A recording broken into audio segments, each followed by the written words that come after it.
താരങ്ങളും നടിമാരും തമ്മിൽ ഈഗോ ക്ലാഷുകൾ ഉണ്ടാകുന്നത് സാധാരണമാണ്. ഇത് ഗ്ലാമർ ലോകത്തിന്റെ ഭാഗവുമാണ്. എന്നാൽ ഈ ഈഗോ പ്രശ്നങ്ങൾക്ക് മറ്റു വ്യക്തികളെ നേരിട്ട് ബാധിക്കുന്ന ഒരു ഘട്ടത്തിലേക്ക് അതൊരിക്കലും എത്തിച്ചേരരുത്. എന്നാൽ ഈ അടുത്തിടെ മമത മോഹൻദാസും നയൻതാരയും ഉൾപ്പെട്ട ഒരു സംഭവം ഇത്തരത്തിൽ ഈഗോ ക്ലാഷുമായി ബന്ധപ്പെട്ട ഒരു പ്രശ്നത്തെ തന്നെയാണ് എടുത്തുകാട്ടുന്നത്. രജനീകാന്തിനെ നായകനാക്കി പി വാസു സംവിധാനം ചെയ്ത ചിത്രമാണ് കുസേലൻ. ചിത്രത്തിലെ ഒരു ഗാനരംഗത്ത് നയൻതാരയാണ് രജനീകാന്തിനൊപ്പം അഭിനയിക്കുന്നത്. അതേ ഗാനരംഗത്ത് എന്നാൽ മമതയെയും വിളിച്ചിരുന്നതായും മമത മോഹൻദാസ് പറയുന്നു. നയൻതാരയ്ക്കൊപ്പം ഗാനരംഗത്ത് മുഴുവനായി മമതയും വേണം എന്നായിരുന്നു അത്രേ പറഞ്ഞിരുന്നത്. മനസ്സിനക്കരെ എന്ന മലയാള സിനിമയിലൂടെ വന്ന നയൻതാര തെന്നിന്ത്യൻ സിനിമാ ലോകം മുഴുവൻ കീഴടക്കിയത് വളരെ അത്ഭുതകരമായിട്ടാണ്. അതിനിടയിൽ പല വിവാദങ്ങളും നടിയുടെ പേരിൽ ഉണ്ടായിട്ടുണ്ട്. അങ്ങനെ ഒരു ആരോപണവുമായാണ് നടി മമത മോഹൻദാസ് രംഗത്തെത്തിയത്. I reached location, shooting delay.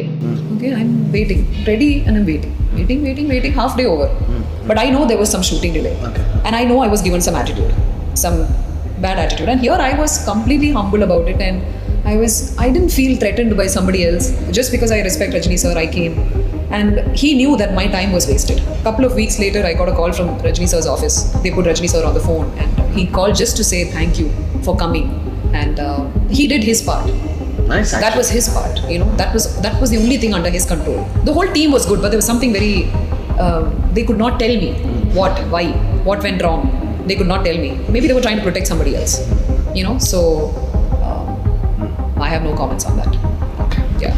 Yes. See, and the time is different. Today's heroines will make noise about it. Social media, like they will talk about it openly. But then I did not. I just kept quiet. Rajinikanth നായകനായ ഒരു സിനിമയിലെ ഗാനരംഗത്ത് നിന്ന് നയൻതാര ഇടപെട്ട് തന്നെ നീക്കം ചെയ്തു എന്നാണ് മമത പറയുന്നത്. പേരെടുത്ത് പറയാതെയാണ് നടിയുടെ ആരോപണം. കുസേലൻ എന്ന ചിത്രത്തിൽ നയൻതാരയ്ക്കൊപ്പം മുഴുവനായി ആ ഗാനരംഗത്തിൽ മമതയും വേണം എന്നായിരുന്നു നേരത്തെ പറഞ്ഞിരുന്നത്. അതുപ്രകാരം 3-4 ദിവസം മമതയെ വെച്ച് ഷൂട്ടിങ്ങും ചെയ്തു. എന്നാൽ പാട്ട് റിലീസായപ്പോൾ അതിൽ തന്നെ കാണാനില്ല എന്നാണ് മമത പറയുന്നത്.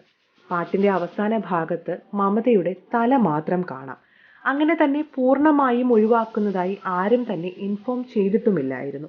എന്നാൽ പിന്നീടാണ് താൻ അറിഞ്ഞത് ആ ഗാനരംഗത്ത് അഭിനയിച്ച മറ്റൊരു പ്രധാന നടി ഇടപെട്ടാണ് തന്നെ ഒഴിവാക്കിയതെന്ന്. മമതയെ ഈ ഗാനരംഗത്ത് ഉൾപ്പെടുത്തിയാൽ അവർ ഷൂട്ടിങ്ങിന് വരില്ല എന്ന് അണിയറ പ്രവർത്തകരെ ഭീഷണിപ്പെടുത്തി.